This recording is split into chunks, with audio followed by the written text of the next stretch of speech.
بعد غزوة أحد العرب ولت تحب تتجرأ على رسول الله وتحب تتجرأ على المسلمين. علاش؟ على خاطر شافوهم كيفاش خسروا ضد قريش بالطريقة هكي. قال لك حتى حنين نجموا نربحوه. يجاوب النبي قال في الوصف متاعه: إذا رأيته هبت منظره. السيد هذا يخوف ويعرف روحك علاش قادم. وإذا تكلم أسكت. وتغلغل في وسط مكة، بدي يسقسي يحوم على خالد الهذلي هذا وين. السيد يحضر في مجموعة كبيرة، يعني ماهوش إنسان نكرة. نهار كامل وهو ما سيبش الهذلي هذا بروح. وين يمشي يتحرك معاه، وين يمشي يتحرك معاه، على يمينه على يساره قدامه وراه. حب يجبد الانتباه وحب يخليه ديما في عيونه باش السيد الاخر ما يبداش ناكره. تأدب إذا ذكرت صحب خير من وطئ الثرى. تأدب إذا ذكرت أسدا لا تخشى سوح الوغى. رجال صدقوا عهدهم مع الذي على العرش استوى. طلاب الجنة بحبهم قلبي تأثر. الصحابة.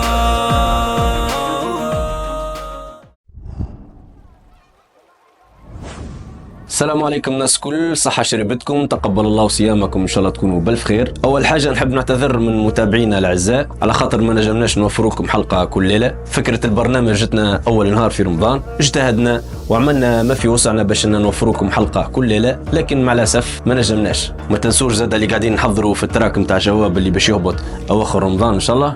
كما يقولوا جدودنا قبل، الفايدة في النية، باش نحاولوا نوفروكم أكثر عدد ممكن من الحلقات، وبقدرة ربي العام الجاي تحضيرات باش تكون خير، باش نحاولوا أن نحضروا الحلقات متاعنا قبل رمضان. ننطلقوا على بركة الله. الليلة جبت لكم صحابي ماهوش معروف برشا. بعد غزوة أحد العرب ولت تحب تتجرأ على رسول الله وتحب تتجرأ على المسلمين. علاش؟ على خاطر شافوهم كيفاش خسروا ضد قريش بالطريقة هكي. قال لك حتى حنين نجموا نربحوه. ما بين الناس هذه اللي تخمم وتحكي هيك واحد اسمه خالد الهذلي. خالد الهذلي هذا راجل يعيش في مكة، بدي يحضر في مجموعة كبيرة باش يغزي بها المدينة ويقتل رسول الله. وصل الخبر للمدينة، تلقاه الرسول، تلفت للصحابة وقال لهم: بل إني قاتله، وتبسم. بعد يسأل في الجامعة اللي قدامه، قال لهم: شكون يجيب لي راس السيد هذا وله الجنة؟ وقفت الصحابة كل، طبعا الجنة سلعة غالية، وتقدم فيهم الصحابي اللي باش نحكوا عليه اليوم. قال: يا رسول الله، أني اللي باش نمشي نجيب لك راسه، وصفوا لي واعطيني عليها مارة وقولي وين بالضبط موجود، واعطيني المعلومات الكافية باش نقصد ديريكت. يا أخي جاوب النبي قال في الوصف متاعه: إذا رأيته هبت منظره. السيد هذا يخوف ويعرف روحك علاش قادم.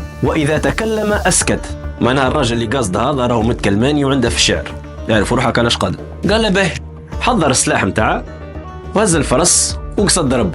يحكوا لنا قعد في ثنية 3 أيام 4 أيام وصل للمكة. وقت اللي وصل للمكة بدي يخمم، طبعا موش باش يخش ديريكت السلام عليكم وانا فلان الفلاني نحب نقتل، واصلا يعرف اللي كونه قتلنا ماهوش سهل. السيد هذا ربط الفرس نتاعه بعيد وتخلى على رجليه. ملي وصل بدي يعيط في الناس، يقول لهم: ريتوش الناقه الفلانيه، ريتوش الناقه الفلانيه، وبدو يوصفلهم فيها على اساس ان عنده ناقه ضيعها باش ما يجبدش الانتباه. وتغلغل في وسط مكه، بدي يسقسي يحوم على خالد الهذلي هذا وين. السيد يحضر في مجموعه كبيره، يعني ماهوش انسان نك، وقعد يحوم يحوم يحوم لين نعتوه على البلاصه نتاع خالد الهذلي هذا. قال له: راه في البلاصه الفلانيه قاعد هو واصحابه يحضر في جيش وترى شنو باش يعمل.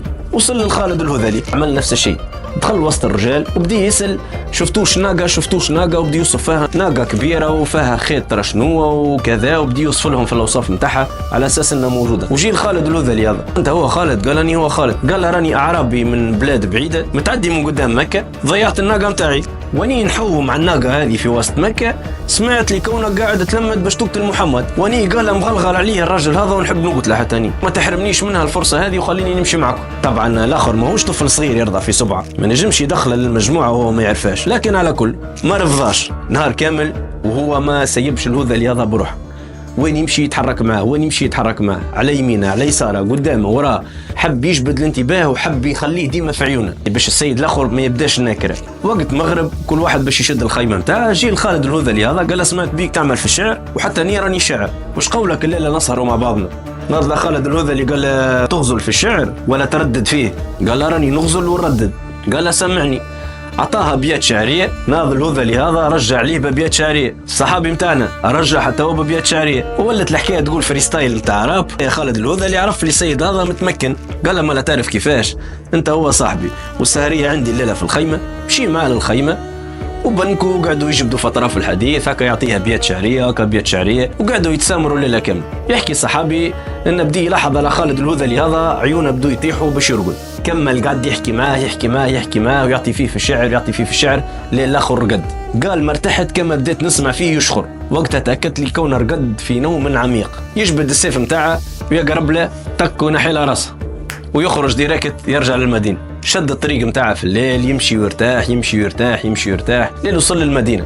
الرسول صلى الله عليه وسلم الوحي سبق الرجل هذا، يعني الرسول وقت اللي شافه من بعيد عرف لي كونه اتم المهمه متاعه بنجاح. كي قرب له قال له افلح الوجه، رد عليه الصحابي قال له بل افلح وجهك يا رسول الله. تبسم الرسول وفرح برشا واعطاه العصا متاعه، قال له خذها تتكئ عليها يوم القيامه. في روايه اخرى يقولوا كي اعطاها له قال له خذها ليعرفك بها يوم القيامه. ومن نهار هكا الصحابي العصا اللي هزها من الرسول ما فرقتش، خلاص في قتال في حج، حتى كي يرقد في الليل يرقد ويا بحذاه. والنهار اللي توفى وصى انهم يدفنوها معاه في قبره. رجال صدقوا ما عاهدوا الله عليه. شوفوا قداش كانوا مخلصين للنبي وقداش كانوا يحبوه قولا وفعلا. هني تكون كملت حلقتنا اليوم. كان عرفتوا اسم الصحابي هذا تكتبوه لنا في التعليق باش نقروا تعليقاتكم الكل، وكما العاده تعليق صحيح باش نعملوه بانجلي.